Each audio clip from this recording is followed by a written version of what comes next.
Maintenant, on peut passer aux mesures en matière de contrôle et contentieux fiscal. La première mesure de la loi de finances pour 2021, c'est la prorogation du taux de l'intérêt de retard et de l'intérêt moratoire qui avait été fixé pour une période limitée à 0,20% par mois et qui était normalement prévu entre le 1er janvier 2018 jusqu'au 31 décembre 2020. Là, on a une prorogation de ce taux de manière quasi définitive puisque aucune échéance précise n'a été apportée. La loi de finances pour 2021 également prévoit l'application de la majoration de 25% pour le calcul de l'impôt sur le revenu selon le barème progressif ou en cas d'imposition au prélèvement forfaitaire unique des revenus réputés distribués au culte. En effet, lorsqu'il y avait eu la réforme de l'imposition des revenus mobiliers au titre de la loi de finances pour 2018, il y avait eu une soustraction de la majoration des 25% des revenus qui étaient imposés à la flat tax, puisque seuls étaient soumis à cette majoration les revenus qui étaient imposés sur option au barème progressif. Ainsi, là, la loi de finances pour 2021 applique cette majoration, quel que soit le mode d'imposition de ces revenus mobiliers. Autre mesure en matière de loi de finances pour 2021, c'est l'encadrement du droit de communication auprès des opérateurs Internet, puisque maintenant, lorsque l'administration fiscale voudra exercer un droit de communication auprès des opérateurs Internet, il faudra une autorisation préalable non plus du procureur, mais d'un contrôleur des demandes de données de connexion, qui sera lui-même élu par le Conseil d'État ou la Cour de cassation parmi leurs membres. Ce contrôleur sera élu pour 4 ans, il sera indépendant et ne pourra pas être destitué. Maintenant, on peut passer à la suspension des délais de reprise et de recouvrement. On sait que dû à la crise Covid-19 et au premier confinement, plusieurs délais ont été suspendus. Au cours de l'année 2020, on a retenu les 2 délais les plus importants qui sont en matière de délais de reprise et de recouvrement puisqu'ils ont eu un impact sur le report de ces délais. En effet, les délais en matière de droit de reprise de l'administration fiscale qui devaient s'achever au 31 décembre 2020 sont reportés au 14 juin 2021. Et ça concerne tous les délais qui étaient en cours. Et ça concerne bien tous les délais qui auraient dû expirer au 31 décembre 2020 en matière de prescription de 3 ans, de 6 ans ou même de 10 ans. Ça ne concerne pas les délais qui auraient expiré après le 31 décembre 2020, même si le contrôle va porter à la fois sur des délais qui expirent au 31 décembre 2020 et sur des délais qui expirent après le 31 décembre 2020. Par exemple, s'il y a un contrôle sur l'exercice 2017, 2018, 2019. De même, cette suspension de délai s'applique aux rectifications, mais également aux intérêts de retard, majoration, amende. Et également, il y a une suspension du délai de reprise, mais également du délai de recouvrement pour les créances de nature fiscale. Ces délais vont également être expirés au 14 juin 2021. Donc pour reprendre un exemple, si au titre de l'expiration de délai de droit commun pour l'exercice clos au 31 décembre 2017, normalement on était au 31 décembre 2020, là on a une prorogation de ce délai jusqu'au 14 juin 2021. Maintenant, on peut passer aux délais de réclamation, notamment aux règles de délai de recours raisonnable en cas de rejet implicite de réclamation. Le Conseil d'État est venu une première fois dire que, à défaut de réponse de l'administration fiscale dans les 6 mois de la présentation d'une réclamation, il est possible de saisir le tribunal administratif sans qu'aucun délai de saisine ne puisse courir à l'encontre du contribuable, faute de précision expresse de l'administration. Donc, ni le délai de saisine de 2 mois, ni le délai de recours raisonnable d'1 an qui est fixé en cas de rejet de réclamation ne mentionne pas les délais de voie de recours qui est applicable.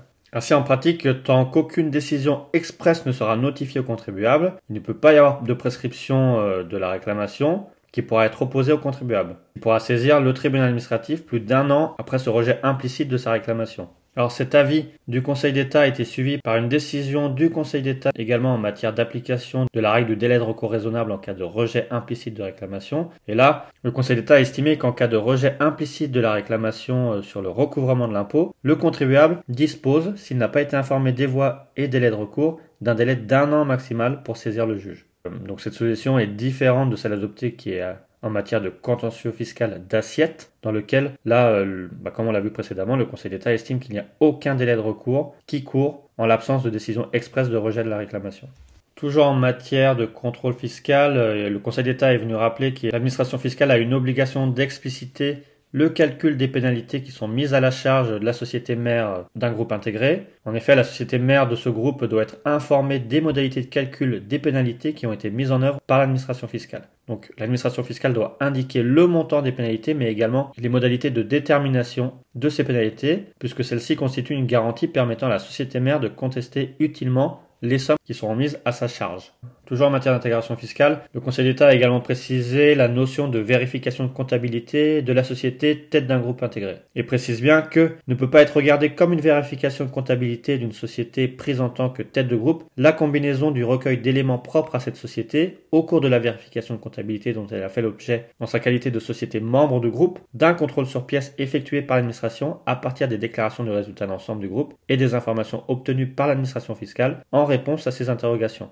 Ainsi, il ne peut y avoir vérification de comptabilité en tant que société tête du groupe intégré que si ce contrôle porte sur des opérations relevant exclusivement du rôle joué par la société tête de groupe. Et dans ce cas-là, il y a lieu d'adresser un avis de vérification de comptabilité à cette société prise en qualité de société tête de groupe. Et par exemple, dans le cas où l'objet de la vérification serait exclusivement d'examiner les conséquences fiscales de la sortie du groupe d'un sous-groupe composé d'une société et de ses filiales en difficulté pendant de nombreuses années, avec un historique complexe d'abandon de créances et de provisions sur créances sur titre. Décision également importante en matière de garantie contre les changements de doctrine. Le Conseil d'État expose qu'on ne peut pas invoquer cette garantie en cas de montage artificiel. Ainsi, l'administration fiscale pourra faire échec à cette garantie contre les changements de doctrine si elle démontre l'existence d'un montage artificiel. Mais malheureusement, le Conseil d'État ne donne pas de précision sur cette notion de montage artificiel. Également, le Conseil d'État a donné une définition du contentieux de recouvrement. Notamment, il estime que la demande de restitution d'acompte d'impôt sur les sociétés, dont une société s'est spontanément acquittée, relève du contentieux de recouvrement et non du contentieux de l'assiette, puisque cette demande concerne seulement le montant de la dette fiscale de la société compte tenu des paiements déjà effectués. Enfin, pour terminer en matière de contentieux et contrôle fiscal, une décision sur la responsabilité de l'État en cas de refus illégal de délivrance d'un agrément, puisqu'il a été décidé que le refus illégal du ministre chargé du budget de délivrer un agrément constitue une faute de nature à engager la responsabilité de l'État. Mais bien sûr, il faudra démontrer l'existence d'un préjudice en résultant directement et distinct du seul paiement de l'impôt. Et par l'intermédiaire de cette décision, le Conseil d'État fait une analyse souple du lien de causalité, puisque, en l'espèce, les préjudices subis par les deux sociétés résultaient directement du refus d'agrément qui privait de son intérêt fiscal l'opération de défiscalisation proposée aux investisseurs en Nouvelle-Calédonie. On peut passer maintenant aux questions sur les évolutions futures en matière de fiscalité.